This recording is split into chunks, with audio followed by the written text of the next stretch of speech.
Hello, I'm CJ Wellerman, and this week we reveal how Israel uses dogs as a weapon of war and torture in the occupied Palestinian territories. But first, please remember to like and subscribe to our show. Now let's get into it.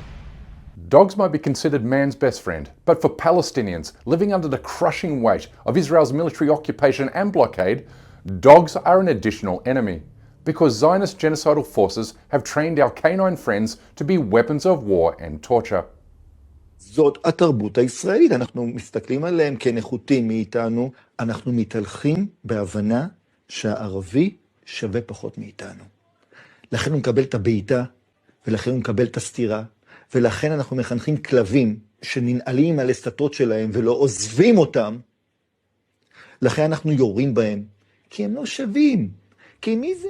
A human rights group identified 6 ways the Israeli army uses dogs to carry out physical, sexual, and psychological assaults on Palestinian civilians in Gaza.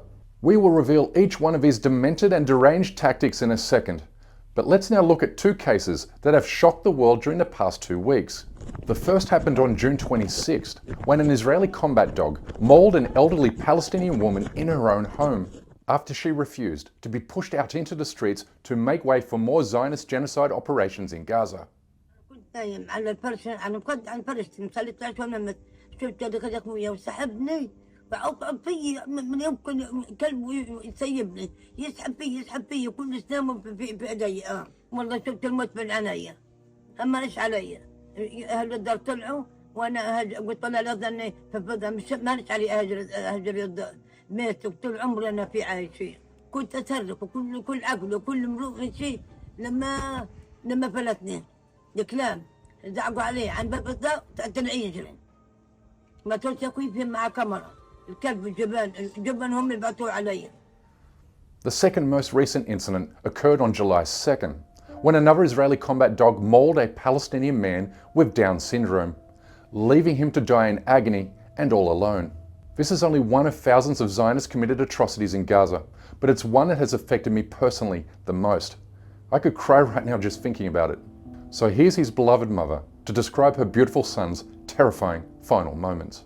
فجأة ما شفنا إلا هالكلب بيجري في الصالون يجري كلهم خسرنا نقول الكلب خش علينا خشوا يا أولاد بدنا نيجي نشد الولد ما عرفناش هجم على محمد وراح عضه من صدره وأنا أصرخ الكلب عضه محمد معاق هذا تعالوا خذوا الكلب بعدين راح انضار على إيده صار يشد في ايده في دراعه من هان يشد والولد ايش يقول له مع انه محمد ايش يقول له عمرش يعني متكلم صار يقول له ولا ابعد ما بعدش الكلب صار ينهش في ايده وانا اصوت وكلنا نصوت في الاوضه اللي هو بقول خلص يا حبيبي خلص بحسس على الكلب خلص يا حبيبي خلص هذا عمر المنظر ما بروح من بالي.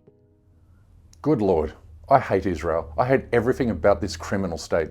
And if you have any sense of morality, decency and humanity, then you will hate it too, because Israel is a shameless killer of mankind, having murdered thousands of innocent people every month since being charged with genocide.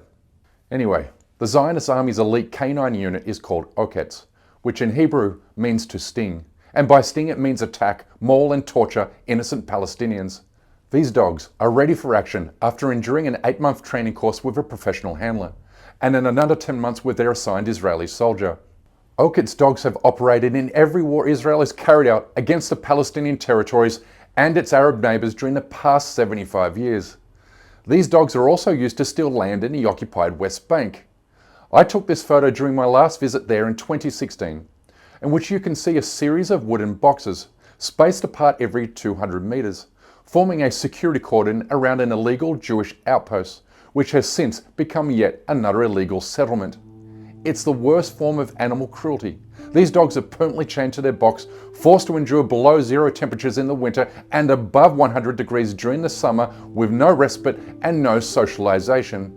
Every animal activist should be outraged and appalled by this, particularly because human rights groups have sued the Dutch company Four Winds Canine for supplying these brutalized dogs to the Zionist occupation, where they are used to terrorize and suppress the indigenous Palestinian population. But let's now look at the 6 ways the Israeli army uses combat dogs to carry out physical, sexual, and psychological assaults on Palestinian civilians. Number 1 is rape and sexual violence, in which Palestinian detainees describe as the most horrifying form of abuse they face inside Israeli prisons, with one former detainee describing how trained police dogs were set on him to commit horrific sexual acts. He said, and I quote, "All other torture is one thing, but this is another. I wish for death rather than experiencing this," end quote. Number 2, attacking and humiliating prisoners and detainees, whereby Israeli guards hold dogs on a measured leash, encouraging the dog to bite and snap its jaws within 2 inches of the target's face, before forcing the detainee to denounce Palestinian leaders, Islam, and the Prophet Muhammad. Israelis know only cruelty and degradation. Number 3, the Israeli army has repeatedly used combat dogs in Gaza to forcibly displace Palestinians from their homes. This is done by releasing the dogs on the residents, terrifying them, and allowing dogs to attack at will.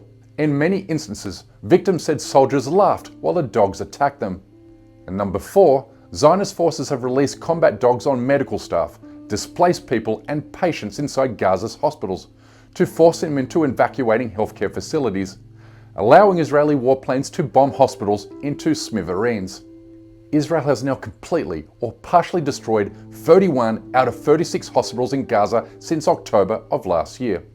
Number 5, Palestinian prisoners have reported that during torture sessions, Israeli soldiers and interrogators force them to bark like dogs and eat food from the floors of their cells as a means to humiliate and degrade their dignity. And finally, number 6, Israeli soldiers have forced Palestinian detainees to sleep on concrete floors that were deliberately covered in dog piss and feces. I mean, who even comes up with this kind of depravity, other than Israel, of course? And let me tell you, the weaponization of dogs against Palestinians didn't happen by accident or happenstance. It's a deliberate form of terror because Israel is acutely aware that certain aspects of a dog's behavior make them impure from an Islamic perspective, with some hadiths arguing that dogs should be used only for utility purposes, such as farming and hunting, therefore making dogs unclean, which is why most Muslims believe they should be kept outdoors and away from face-to-face contact. You'll remember that US forces exploited Muslim fears and anxieties about dogs during their criminal occupation of Iraq. This is how it tortured, terrified, and humiliated detainees at the infamous Abu Ghraib prison. But in returning to Gaza, the Holocaust level of Palestinian death has been so immense that stray dogs are now circling hospital morgues and graveyards to dig up fresh graves and eat the bodies of the dead.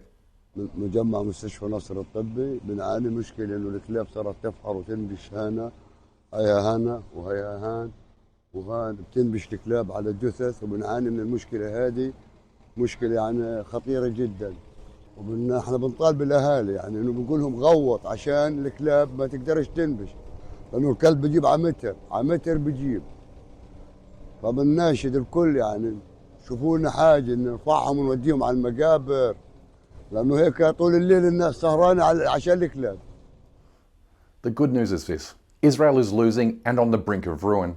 An assessment shared even by its former defense minister, who last week cited the growing psychological toll on soldiers, economic collapse, and diplomatic isolation for his country's sudden malaise. Israel now stands on the edge of the abyss. It's now up to all of us to give it a little shove. And you can do so by continuing to raise your voice for Palestine on social media. But that's my time for today. Please don't forget to subscribe and like. Please don't forget to subscribe to this channel, and we kindly ask you please support our effort to expose and confront injustices in the Muslim world by becoming a member of this show at patreon.com/CJWerleman.